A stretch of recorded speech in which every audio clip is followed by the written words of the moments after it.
Hello, my name is Jackie Schertz, and welcome to our first program of Hey Listen. Tonight's topic is empowerment of the deaf community. Tonight we have a special co-host here. His name is Farley Warshaw, and we have two guests. We have Jeff Rosen and James Tucker.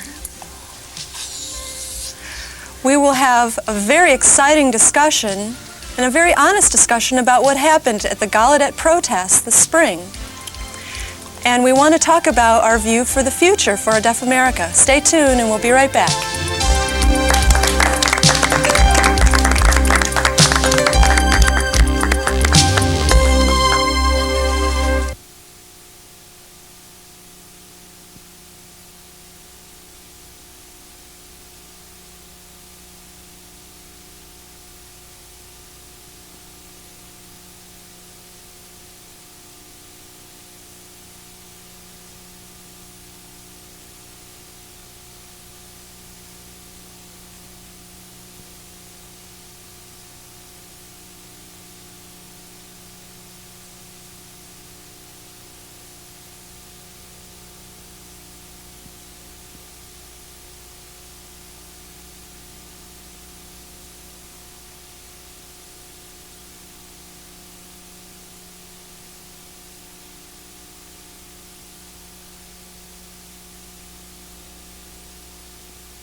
Hello, thank you for joining us for Hey Listen. We have Farley Warshaw with us today, Jeff Rosen, and James Tucker. Hi. Thank you for joining us today. Sure. As you know, the protest at Gallaudet really shook the world. It was quite inspiring. And many people know that there were student leaders involved in that protest, but you were involved behind the scenes. And I'm wondering what led up to that moment. I heard it started at a bowling alley one night, or could you share the details?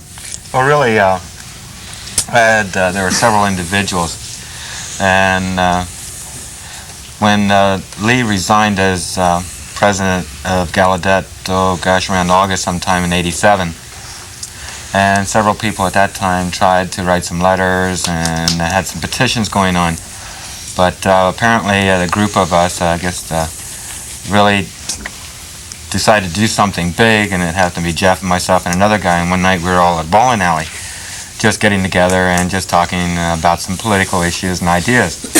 And then all of a sudden this idea came up with, hey, let's have a rally. And the rally would be on March 1st. Remember that's when they picked Dr. Zinser at that time, so the rally was on March 1st, and then the 2nd, 3rd, and 4th they had their board meeting. So on the 1st that we started, let's say, around February 5th until March 1st, we had all these plans, and we had that rally on March 1st, and we had 1,500 people there at the gathering. The idea that came up that night was to plan maybe a rally for 2 weeks later. And we kept hearing these names, Zinser, come up again and again.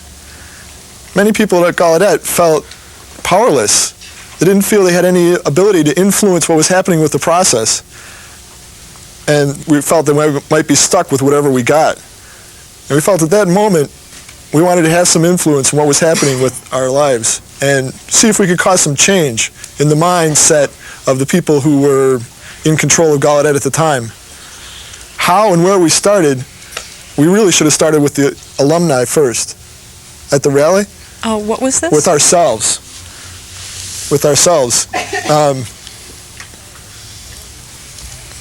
The idea was to empower us. The priority was to empower the group and have them come together so that we could develop one common goal or purpose.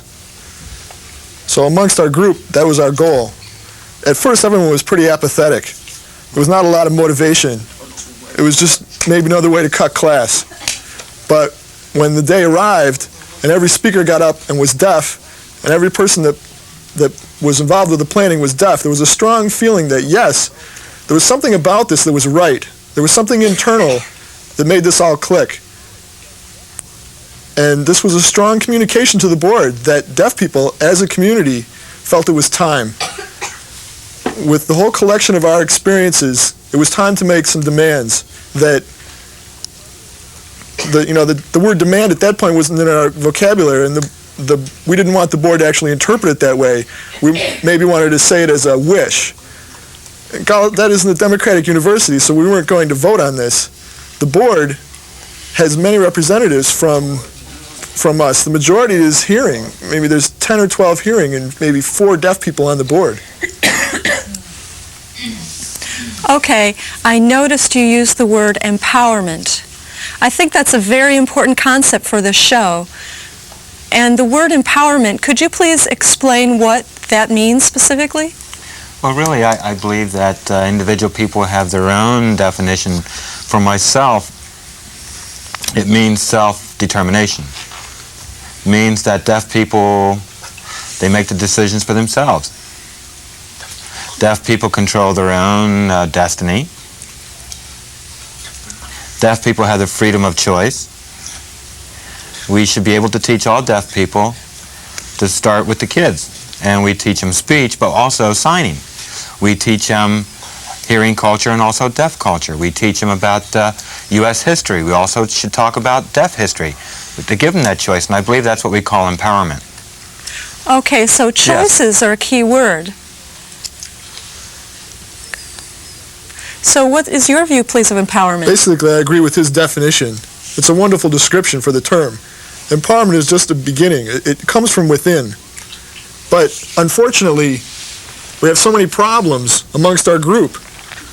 The people that teach us, that raise us, they give us a lot of different messages that causes confusion. What is and where is our identity? Who are we as a group? What do we stand for?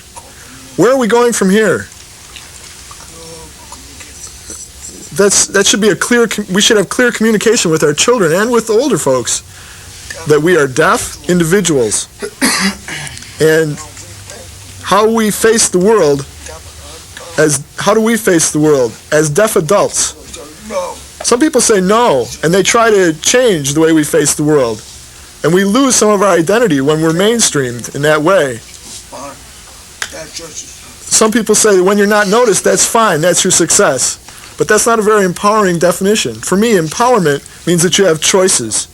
Sometimes you should stand up and say, yes, I'm deaf, and I know who I am, and I'm going to face the world this way from a deaf perspective. The idea of choice is very important. Many times, people feel choices aren't there, or we're given a mistaken idea of what the choices really are. We have to redefine what we feel choices are for ourselves. And we have to go out and try to see if, for ourselves, are the choices that are given to us appropriate, or should we put the choices that are given to us aside and find some new choices, or make new choices, and see if we can grow with new ways and new ideas and new concepts and develop new choices from there. I see. Along that same idea with empowerment, a lot of people around the United States have said that the Gallaudet protest is really a flash in the pan, that there won't be anything enduring from it.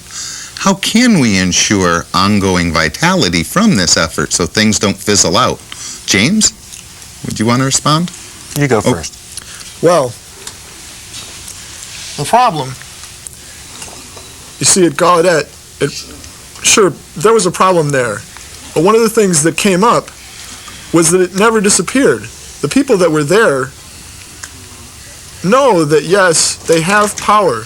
They are empowered, and they do have the power to change things in their environment. And that hasn't gone away. Some things happened at Gallaudet. It was a beautiful picture of, Gallaudet is not nirvana on earth, but before the protest, those people were still there, and that power was still there. The protest really did not change that much.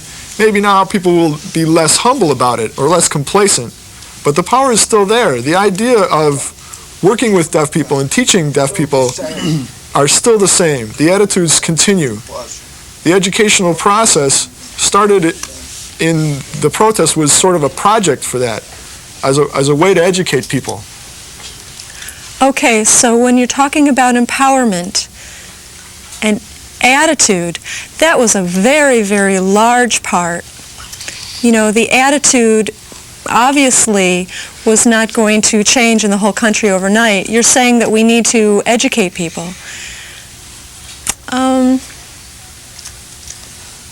So you think that this wasn't a flash in the pan? Well, I think the protest really changed a lot of deaf people's lives, a lot of them. I see many deaf people that are no longer psychologically dependent on people. I myself am a new teacher, a faculty member at Gallaudet, and I talked with some older deaf faculty members at Gallaudet, and I looked up at them as role models. And of course, yeah, we get involved and have some heavy discussions that the next president should be deaf, and they said no. They said it should be hearing. Hearing was much better because they were able to get funds from Congress. And that hearing presidents were much better, that they were able to negotiate with congressmen, and deaf weren't able to do that. And these were my role models. And they become psychologically dependent on people. After the protest, we sort of took over and took over campus, and we sort of changed everything, and the board finally met our 4 demands. And then we sort of think that we learned from that experience, and I think that we may still become psychologically dependent on hearing people, but less than before. Okay, I'd like to talk about this psychological dependency. Where does that come from? Well, like Jeff said, it's like how we raise deaf children. For example, once I was a camp counselor in New York City, and it was a summer camp. And it was one afternoon I took a group of deaf students to the city pool. And I was supposed to be able to, we always have 2 staff people with the group. And it happened that the other staff person was hearing, wasn't able to be there, and he was off sick that day, so I took the group myself. We took the group and went down the elevator, and we got outside and we started to walk towards the city pool. And at 3 separate times, 3 students came up to me and said, hey, we can't go to the pool. We don't have any hearing person. And I sort of looked at them puzzled, and, you know, I'm talking about 16, 17, 18-year-old people. And I say to them, it's okay, we can go ahead and go to the pool on our own. And we walked down, and another person was so concerned about it and said, hey, we don't have a hearing person, how are we going to communicate? And I said we could write. And it was just really become an issue where we're psychologically dependent on hearing people, just like older deaf faculty members at Gallaudet. They become very dependent on hearing people. Okay, yes, that is one of the problems that continues to plague us. Like you said, that Gallaudet is not a perfect place yet. And there is some psychological dependence on hearing people still. Well, yes, it still exists. Okay, how do we break that dependency and get away from that habit? Well, that's the $1 million question, you know. I mean, if we could find the answer to that, we'd make a lot of money.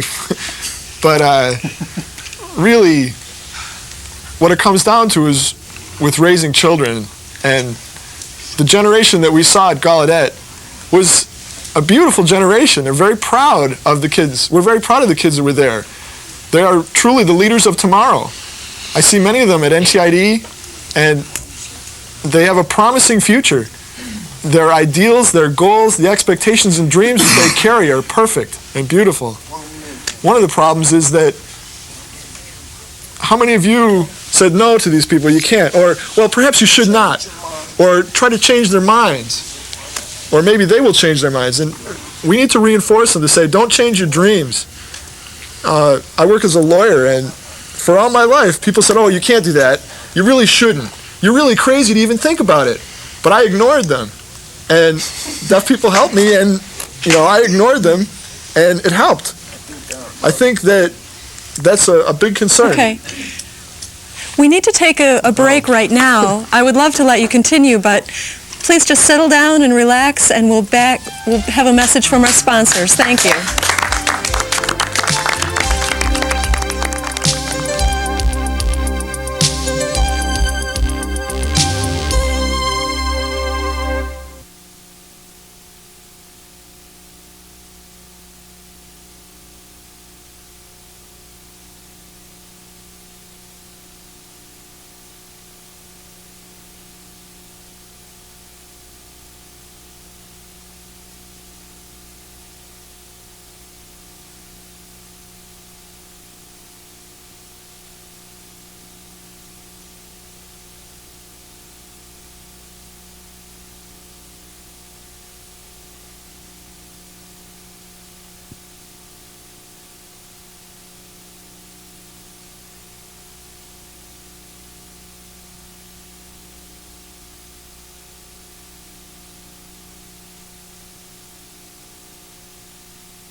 Welcome back.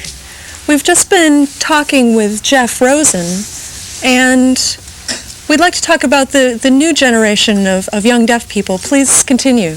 Okay, we have a new generation coming before us, and it's a great group. It's not the first generation we have. We've had many generations like them in the past. And what happened to the previous generations? Where did they draw the line? How did things change? Why didn't their ideals work? They made compromises. They had to sacrifice a lot of their principles to get along in the hearing world. And please don't do that. Dare to be yourself. That's what happened at Gallaudet. People say that, I stood up for my rights. I stood up for what I believed. And I hope that'll continue. That attitude is very important. I'd like to follow up when you talk about the values involved raising children.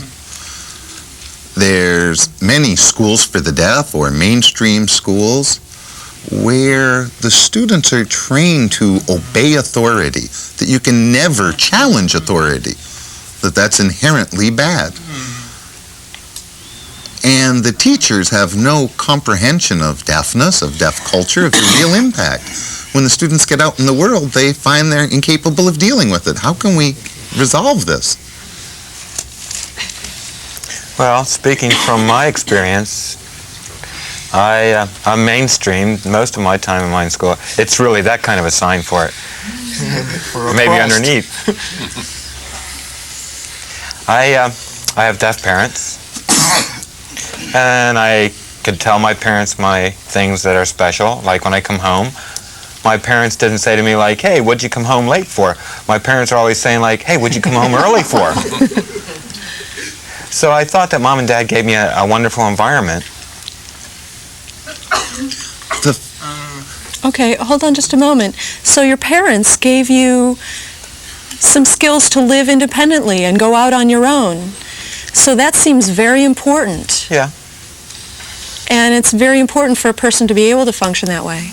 Well, institutional experience, I got that later in life for high school education. The institution, the residential school is not really an authoritative environment. They encourage a lot of individual expression. I went to a very small school, so maybe that experience that I got there was not like some of the other residential schools where they have a lot of students. I don't know. Yes, I was talking specifically about deaf people all over the United States experience that. And I'm wondering, how can we break out of that feeling of powerlessness? How can we empower them too? Well, we could, in many shows, you're talking about mainstream versus residential schools. I hope maybe that'll be a good topic for a future show. But it's key to empower people to either participate in school or have them find something they feel strongly about. That one thing that's really important is for people to study their language and their culture and inform them about their heritage, the traditions that already exist. That will help them understand who they are and what their self-image is. When a person is strong enough inside, then the person has more chance to succeed outside. Okay, you're talking about learning about deaf culture and heritage and who they are. And so the schools need to include deaf role models as teachers and administrators. I think that includes, very good, helps emphasize empowerment. When we talk about empowerment, I'm interested in finding the audience's reactions, and I'm encouraging you all to join in with us.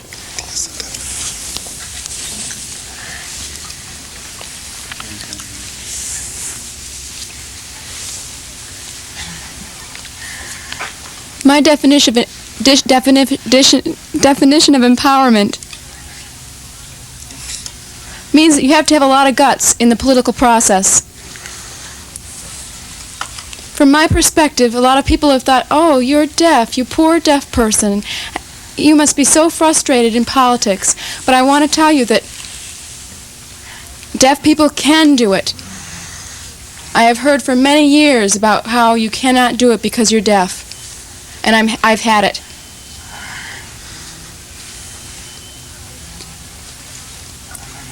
In April, I was involved in the political campaigns.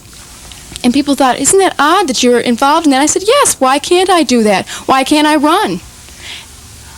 The world outside said no. But I want to go ahead and do it. I'm an American and I can. Good for you. Thank you for your comment.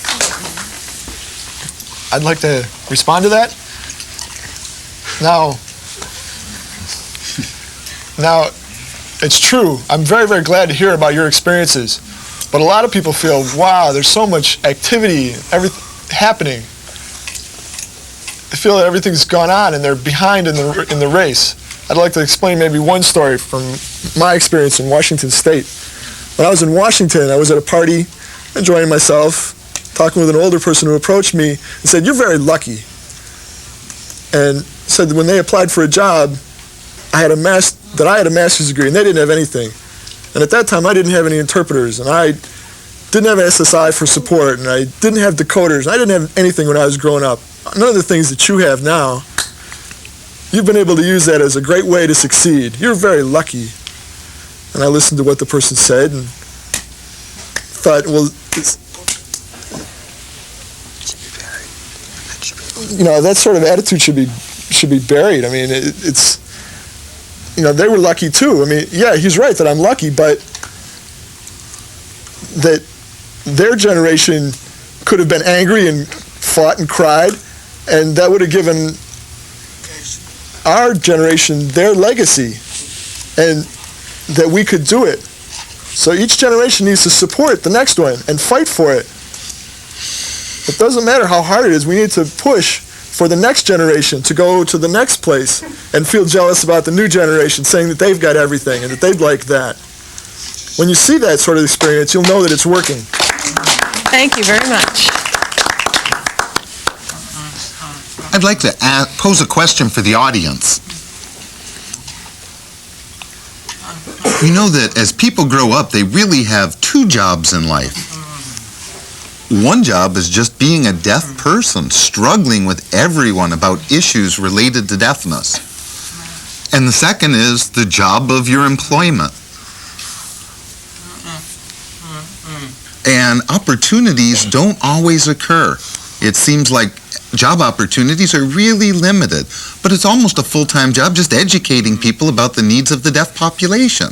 I think perhaps we see a need for more advocacy, more involvement in the political process. How can we do this? How can we accomplish both of those tasks? People feel overwhelmed. They have family responsibilities, other commitments. How can we make some changes to ease the way? Okay, Kathy?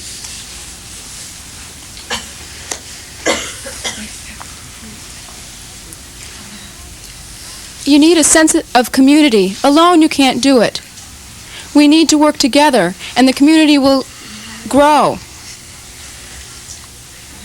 I've seen problems with having separate groups, an oral group, a signing group, and sometimes these groups are not able to work together, and I think that they should work together. You're right. Any other comments? Here? You had a comment, please?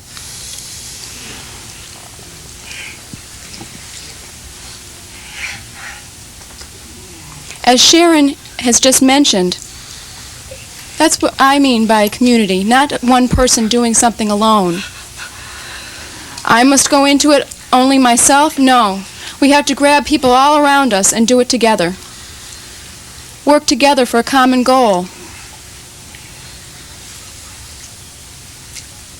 Another thing is that community together needs to feel a bond. Okay, I'd like to speak to that. You're talking about different groups in the deaf community. There are subgroups. We first need to think that we're deaf, we're together, and we have common goals that we share and that we need to accomplish. Some deaf people can speak well, some are oral, some are hard of hearing. That's a very good point. Also, I'd like to mention that many of us have spoken about this, and we've spoken about advocacy. How many people on an individual basis are willing to make the commitment, stand up and speak out? how many of you are really willing to work, write letters to your congressman, and how many of you are willing to get involved with your civic associations and become very active. I am. Yeah, oh, I remember you. Please stand. Okay, hold on just a moment. Wait a minute. I'd like to speak for a moment.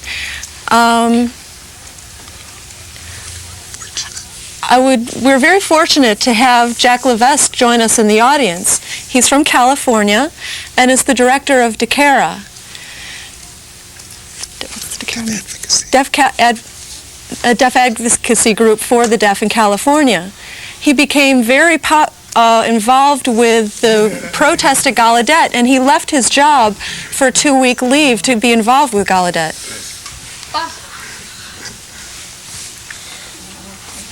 It's because of this group that started it out that I went to Gallaudet. DECARA is the middle name. Their philosophy is to have a commission on deafness with deaf people involved. And our job here is to really advocate for that program. Each university, each school, NTID needs to also to have administrators that are deaf. That needs to start. We have a lot more to do.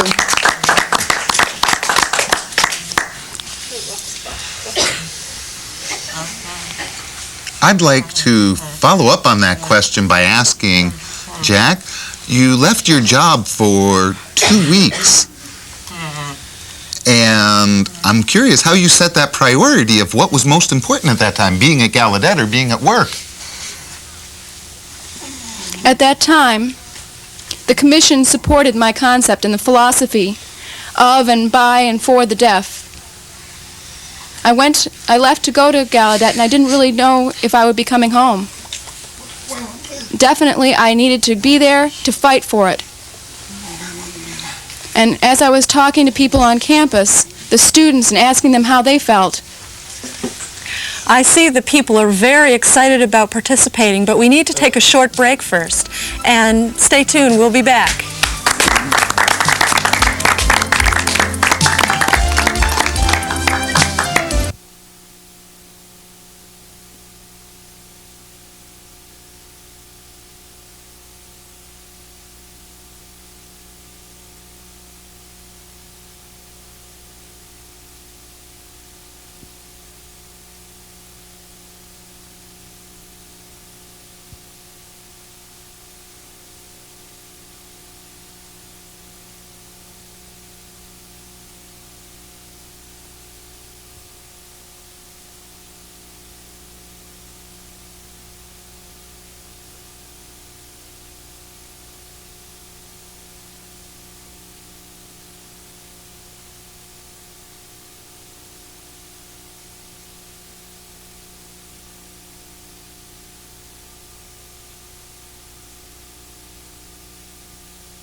Hello again. We'd like to continue with this exciting discussion. I would like to go back to Jack Levesque. Would you mind please continuing your discussion? thank you. In 1987, DECARA published an article complaining about the Gallaudet administration having too many hearing people and not enough deaf people there. They wanted to change things. They wanted to do research in each city. Are deaf people in management positions, in administration positions? Are they having control? And James was just saying about the responsibility in the deaf community. How many years ago it was so different? We have been affected by other people, and now it's time for us to affect other people. I want to work. I don't want to stay home and watch TV too much. Okay. Thank you very much. But please do watch our program. You know that many deaf people feel that there's so many things to do and so many things to do in the outside world. But you know, there are a really small number of deaf people in this country compared to the majority. How do we all have time to do this activist work? Like, I'm really attracted to the country of Israel. You know, they're all young men. They have to join the service. It's a must. You know, supposing that country, like half of the men's population there didn't join the army, what would you think would happen? The country would probably be gone. You know, it's just like the deaf community. How many deaf people are there? Just a real small percentage compared to hearing people. You know, there's 22 million deaf people, but there's really 250,000 deaf people. It's a very small number of deaf. But the large number of people that are involved in the political issues, it's all based on number games. So if we all sort of hook together and work together, and in order to do that, we have to work with smaller kids. And we have to start teaching the younger kids and teaching the value of deaf and the culture and the community. And it has to be politically active for those kids. Thank you very much. I'd like to add to his comment. The question is, to you in the audience, what is the first step? The first step is awareness. Right now, all of you here are really taking the first step to becoming empowered by coming here and taking the time to think about the issues and becoming aware. That's the first step. For example, are you deaf or are you hard of hearing? Or are you hearing impaired? If we all agree that you're deaf, that we're deaf, there's a fellow that's black there. Ask him, is he white or is he impaired? Is he hard of white? I mean, no, he's black. That's the statement, period. So we should not allow other people to apply definitions to us. Suppose we have an Indian person here, a Native American, and we ask that person, what percentage are you of Native American? 10, 20%? No, he's a Native American. No matter how the person themselves feels and how society looks at them, they are deaf people. And that's really the hardest concept for some people to understand. You need to start to accept that and to develop your identity. The second issue to think about, once you've determined your identity, then find out who represents you. And see if you buy the people that represent you. For example, here in NCID, the president is Dr. Castle. His organization, he's involved with the Alexander Graham Bell Association. Is president-elect of ODAS. Before that was Oral Deaf Adults. Now that's changed to Oral Hearing Impaired Adults. Most of the time, I don't care about this, but he represents you. And hey, listen, do you agree with that? Do you agree with that? That's the representative for you. Do you support that idea? You have to speak out. If you don't, speak out to that representative. Let him know. There's nothing wrong with informing him of your opinion. You have the right to do that. Okay. I'm wondering how the folks in the audience identify themselves. Do you call yourselves hearing impaired? Could you please stand? No, I don't consider myself hearing impaired. In my opinion, a person who calls themselves hearing impaired views themselves as kind of in between two cultures, hard of hearing and deaf. I'm deaf. Hearing impaired means they're kind of in an ambiguous position as to which culture they belong to. Okay, any other comments? Are you deaf?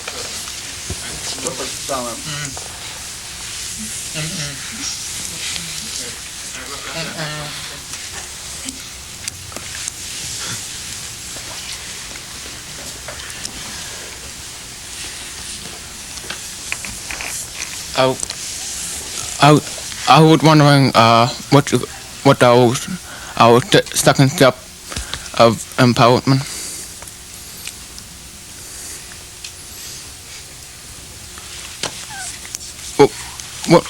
What I'm saying, what will be the next issue we're going to protest at Gallaudet? Or what? Or Okay, we'll be discussing that a little bit later in the program. okay. But I'd like you to hold that comment. That's a wonderful question, but please save that till just a little bit later. Okay, Karen? Okay, as a political activist, I have a big concern about identity. How we view things. If you view yourself as deaf, hearing impaired, hard of hearing, how can we get the correct definition, especially in laws? Should they include the terms hearing impaired or deaf? It's becoming skewed with so many different terms that aren't correctly defined.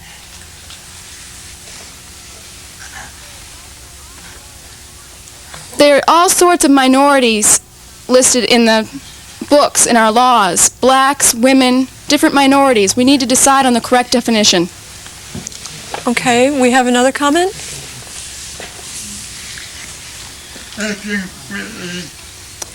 That is a very touchy issue. While I agree with you, I think it's important to show that we are deaf, but I also think it's important to remember that we are dealing with humans, human feelings, and human differences. We can't just forget about, I wish we could forget about labeling things, labeling people, and allow people to identify themselves in any way they want. But we need to find a way of how we can work together through a common goal, no matter if they call themselves hard of hearing or deaf. We do have a lot in common. I really have mixed feelings about this issue, and I don't want to force a hard of hearing person or someone who calls themselves hearing impaired to call themselves deaf. We have hearing losses, and we have different sorts of problems associated with our hearing losses. And it's important for us to find a way for us all to work together. Okay, thank you. I'd like Jeff? to respond. I agree with your statement that we all need to work together. I'm glad that we're starting to think about it. What are the consequences of some of the things that we are doing? In the past, you heard black is beautiful and black power. You remember those terms. And we need some slogan like that. Not just for the sake of a slogan, but that we need some idea or concept that will inspire us, that will tell people deaf people are good, and we can build on ourselves. And it doesn't matter, I mean, not to discriminate or push away any group. That's not our intention. But to strongly send a loud message that deafness is beautiful. Fine, thank you very much. We have another comment here.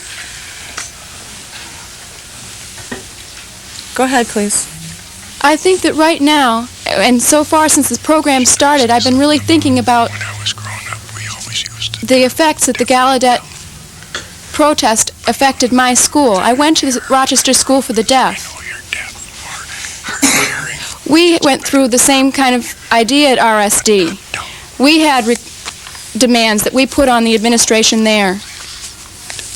We wanted to work it out at RSD, and possibly we'll be doing it at NTID. We will be gathering people together to make a protest at NTID and RSD to have deaf presidents. It's about time we have one. Yes. I know time is running short, but I feel there's an important question I want to pose to Jeff. At the Gallaudet protest, one of the things that really impressed me was the kind of hearing impaired group that was there. I don't like to use that term, hearing impaired, whether we're talking about oral people or... And you'd like to add that Some people who are normally politically active. sometimes people who aren't normally politically active, we don't want to use that term and look down on people. you know, we can apply that to hearing people too, like machine workers or truck drivers, you know. But we're talking right now about people who are not exposed to these type of issues, and now they're being included in this as well. Yes, a variety of different groups got together and worked together for the protest, and they said, I'm deaf. They didn't mention any other group identity except, I'm deaf. And I feel maybe that's part of what made it work. I'd like to ask Jeff how we can get together in unity with all the different segments of the subcultures. Okay, now, with the deaf president we have now, there are many different groups that are involved. No one group has been excluded, but in everything from the beginning as to who set up the speakers and who planned everything, from beginning to end, everyone was deaf in that. And that really empowered the group. But there was no discrimination or pushing people away from it.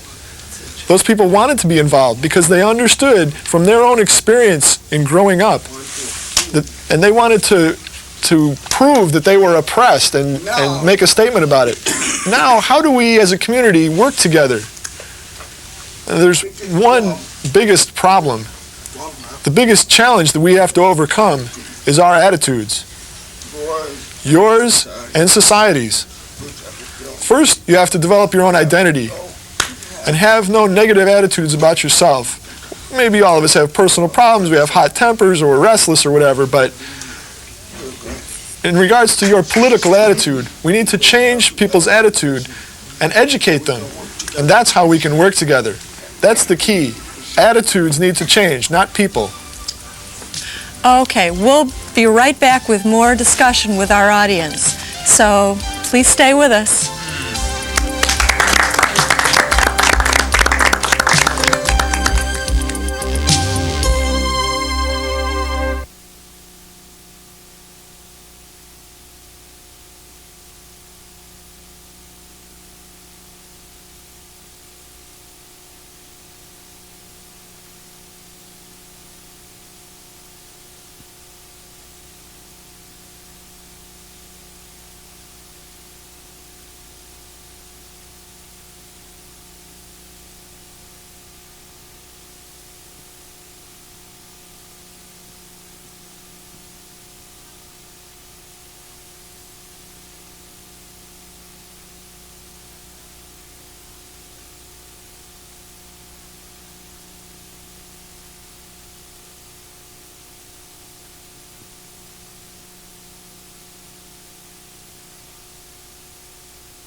Okay, we're back with more hot discussion from our audience, and we have someone who'd like to make a statement right now. Yes, I'm a hearing person, and I'm ashamed of myself. When we were growing up, we always used the term deaf and dumb. We used to say, oh, he's deaf and dumb. I'm ashamed of myself for ever having said that, because as I listen to all you people here, you may be using the right word, that you're hearing impaired, but you're certainly not dumb, and I applaud you, each and every one, for being here. Thank you very much.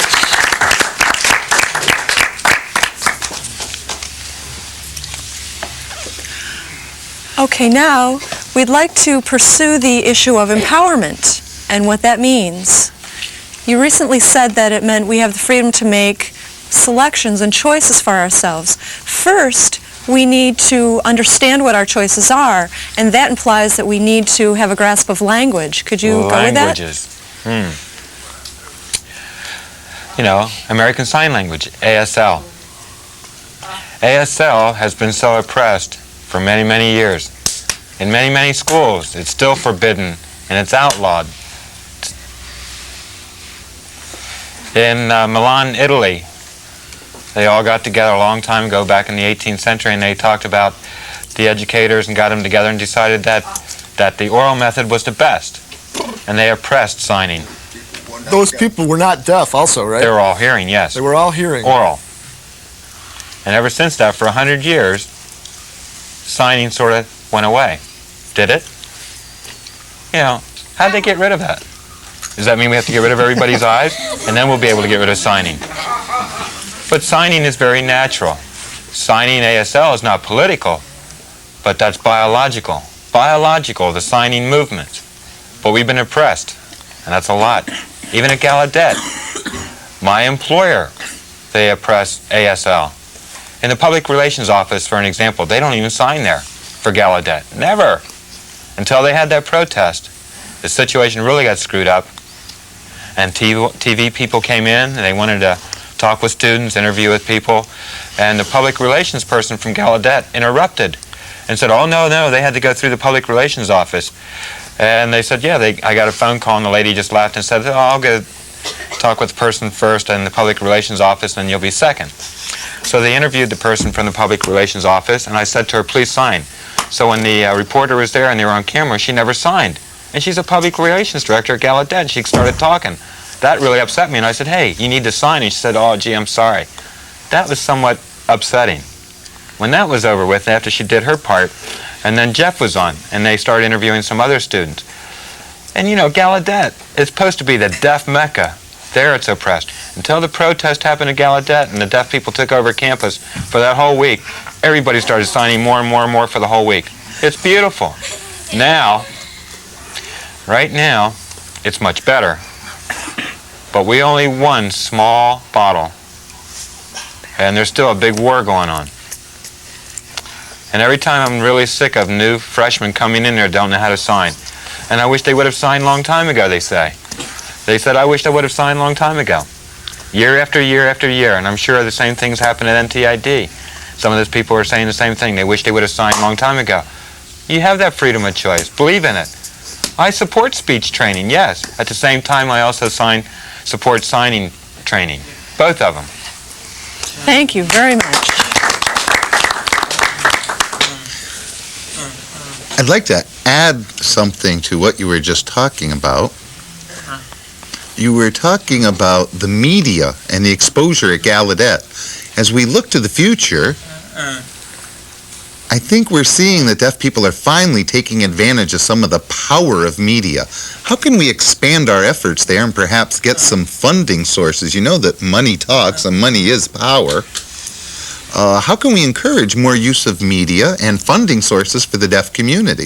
Is that an area where we need to put more focus? Oh, definitely, definitely. My field is English, but you know, maybe I should become like a jack of all trades. You know, I have to be able to get media and get monies and funding and so forth. There's a lot of work involved. Maybe deaf people should be able to major in communication, maybe in financing. Do you think that media is perhaps key to our empowerment? Oh, sure. Well, Jeff? Well, you bring up this age-old question. Does the media make us, or do we make the media? At Gallaudet,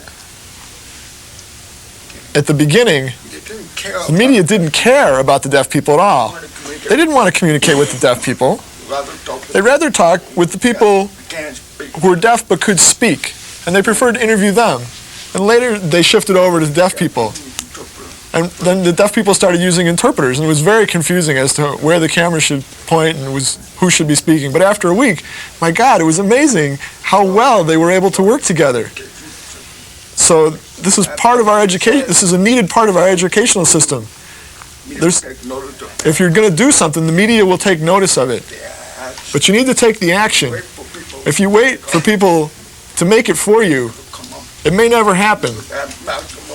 That magical moment when someone finally has the camera and, oh wow, now it's the moment, you're on TV. You can't wait for that. You have to create the moment. Get out there and maybe have a rally for some good cause. Or maybe develop some interesting story and call the newspaper or television studio. Bring it up to the media's attention. Okay, now you're speaking about working with the media and us controlling it instead of letting it control us. But can it become our ally? And can hearing people become our ally? A lot of times when hearing people want to help deaf people, it turns into a situation where they're pitying us. But we would rather have them as equal allies. During the black civil rights and the marches, a lot of white people joined and helped, but we don't want people controlling us. People that teach and raise deaf people, those are paternalistic people. Those people that joined late and said, oh, to the deaf people, what do you need? I'd like to help you. Those who are usually the ones that are allies. Those that start teaching, and they already have a mindset through their education, through whatever they've learned to date. So they join the school system. When I see the school system, I see that it's happening the way it's happened to date, and it's going to continue that way unless we change it. Okay, we have a comment from the audience. You're talking about black people and women protesting. That hasn't worked yet. If you research and ask black people, ask them if it's worked yet, they'll tell you no. Same thing with women.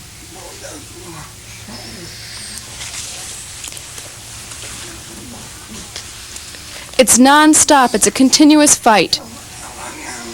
It needs to happen again and again. It needs to keep being pushed. You can't stop, because we'll go backwards again. We'll have to start over again. Black people haven't succeeded and women haven't succeeded yet. They're not satisfied. We must never be satisfied. Thank you. We have another comment. Okay, any group of oppressed people, blacks, women, any minority, when they're oppressed, they need to engage in a constant fight and never give up the battle and be satisfied. So now, we've discussed our issues, and what do we need to fight for in the future? I feel maybe he can answer it better, but I tend to say that technology is important for us. That it's a really interesting question presented by technology. Technology can be our best friend or our worst enemy. Many, many things are involved with technology that could cause serious change, and they also have serious ethical issues. How do we deal with them? We must make those decisions. I hate to interrupt. I feel I need to interrupt. How would you define technology? Technological issues, for example, cochlear implants.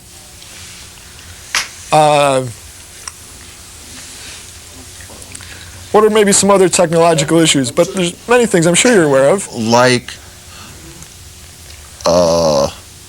perhaps pup machines that can talk. Or new type of... In that example, that's our best friend. Is it a wise thing to do this? For example, does that make you more normal? Now, what does this mean, normal? You should have a right to make those decisions and not allow other people to make those decisions for you. I'm not saying technology is bad or good, but I'm afraid that people who make those decisions involving technology are making them for us. We need to be careful about that. Well, I think it's the foundation for any community, for any country, is educational system. Educational systems are really fragmented of the deaf community. We need to take over that educational system, not with the first grade, but we start with infants. Early ASL exposure. Early speech training, also. Both. You give those for their choice. They're like people with PhDs, and how many are there in the country right now? I would probably say maybe 110, very, very small. People with educational administration degrees, maybe not even more than 50. I myself, I'm not really ready to study again and go through that all my life, but I have to work on my doctorate now. I have to. I tell my friends, hey, stop playing golf, get back to school and study, get your PhDs. And there's only 110 people with PhDs. Now, there's a few residential schools that have superintendent positions that are open, like the Riverside School for the Deaf in California. That'll be a position open in spring. So we've been looking for qualified deaf candidates. We might not be able to find any. Why? Because the requirements are that they have to have a PhD. people in power positions decides policies, and they usually have PhDs. So therefore, deaf people have to work on their own, reinforce each other to get PhDs. Okay. I know time's running short, but I'd like to tell you that empowerment is really your choice. It's not forced on anyone, but it's your choice. You can take advantage of that and make use of it for ourselves. Really, this has been an inspiring discussion. I'm so excited to go out and start working toward our empowerment.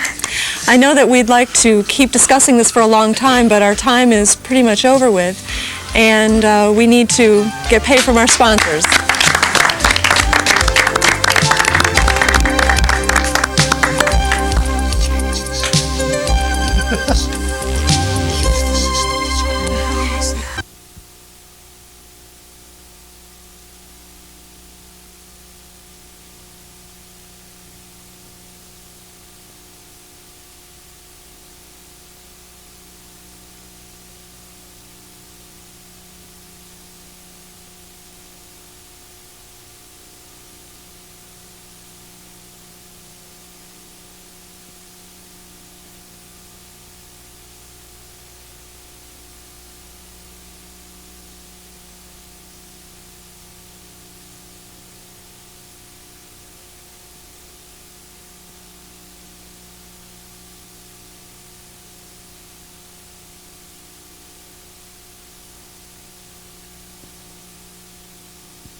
Many, many thanks to Jeff Rosen and James Tucker for joining us for this program. This was such an inspiring show and produced a lot of enthusiasm. Thanks also to Farley for co-hosting with me. I want to say a special thanks to those of you in the audience who joined us tonight and shared your comments. We appreciated it. Thank you very much. And please join in to watch our next program next week. Thank you.